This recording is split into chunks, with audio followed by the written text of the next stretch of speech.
Alright, welcome back again sa ating programang The Action Man mga ka-action at sa ating panibagong reaction, panibagong video. Okay, pag-usapan lang ho natin ito, ano bang nangyari?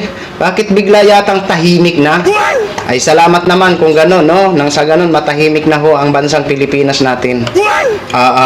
Kasi alam naman ho natin kahapon is ibang bansa nga din nagpakita ng suporta ang ating mga OFW kay dating Pangulong Duterte dahil birthday niya kahapon.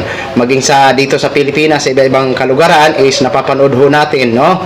Kaso lang ang ating mga kababayan ng mga OFW doon sa Qatar is ayun ho, no? Ewan ko lang kung kumusta na ho ang kalagayan nila kasi kaninang umaga is na-detain, no?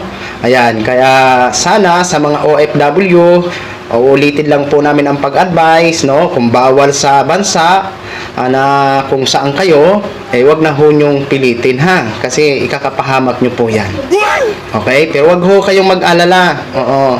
Kahit anong mangyari, hindi pa rin kayo pababayaan ng gobyerno natin. Tutulungan pa rin kayo ng administrasyon ni Mr. President Bongbong Marcos, yung ating mga OFW dyan na na-detain sa Qatar dahil nga po sa paglabag nila sa law ng bansang Qatar. Siguro wala silang permit, no? Okay? So ito po, pag-usapan po natin ito. Ano po ang nangyari dito sa dito po ito sa Liwasan Bonifacio. Oo, kasi ang DDS vlogger nag-live. Oo. Baka kasi nagbaka sakali ba na marami sa Liwasan Bonifacio. Pero ito na po ang sitwasyon ngayon at papasalamat ho tayo at mukhang nilangaw na ho sila nang sa ganun matahimik na ho. Ito po, panoorin ho natin. Grabe ang tao. Hindi lang ilang milyon ang tao kagabi sa Davao pa lang kagabi. Grabe.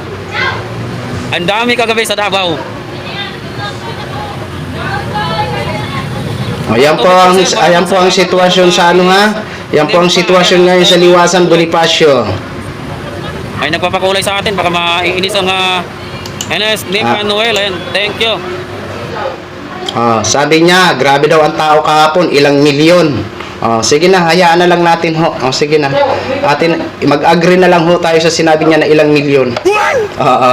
Kasi kung makipag-anuhan ka pa dyan, wala rin mangyayari. Total, wala naman nangyayari nasa dahig pa rin si dating Pangulong Duterte. AICC ho yun, mga ka-action eh. Di ba? Siguro, hindi sila apektado sa mga pinapakita ng mga pagsuporta ng mga supporters ni dating Pangulong Duterte. Kaya kung ako sa inyo, para matahimik man minsan ang bansa natin, yan, tama yung ginagawa. Siguro, napagod na siguro ang iba. Kasi alam natin kagabi sa Mindiola, mayroon din ho mga ka-action. Tuloy ho muna natin to.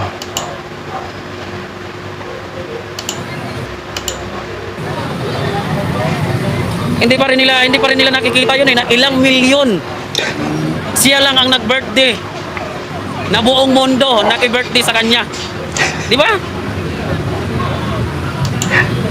Alam niyo, pasalamat nga kayo na pasalamat nga kayo ha. Kung hindi na detain sa dahig si dating Pangulong Duterte, hindi pa kayo makaranas ng mga ganong rally.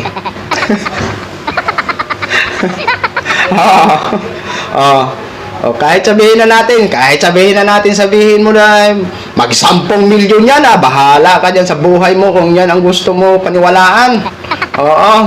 Basta para sa amin, wala pa rin nangyari. Kahit anong pasuportan nyo dyan, ang importante, nandun pa rin si dating Pangulong Duterte sa dahig. Kahit sabihin mo pa dyan 10 milyon, di ba? Hayaan na lang natin, sige na, sa inyo na yung 10 milyon kung yan yung mga nyo na milyon-milyon.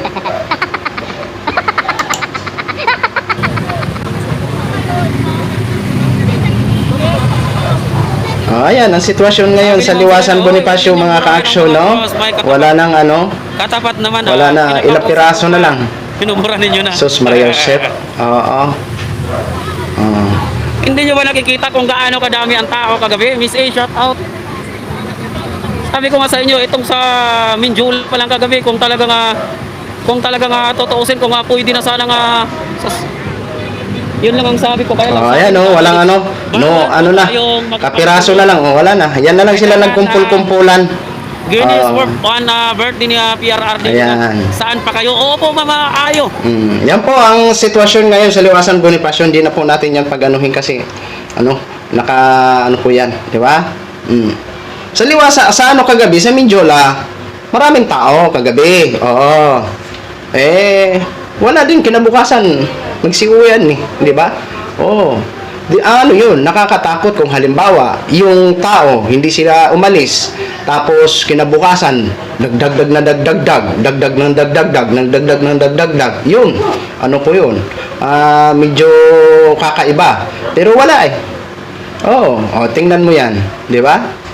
Wala na kapiraso sila dyan, kung bilangin yan, iwan ko lang.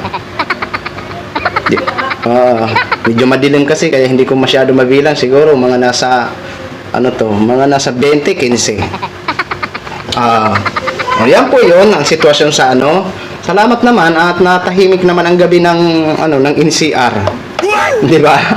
Siguro napagod sila kahapon, grabing init kahapon Di ba? Grabing init kahapon, tiniis nila ang para ipakita kay dating Pangulong Duterte ang kanilang pag-celebrate ng 80 birthday ni dating Pangulong Duterte.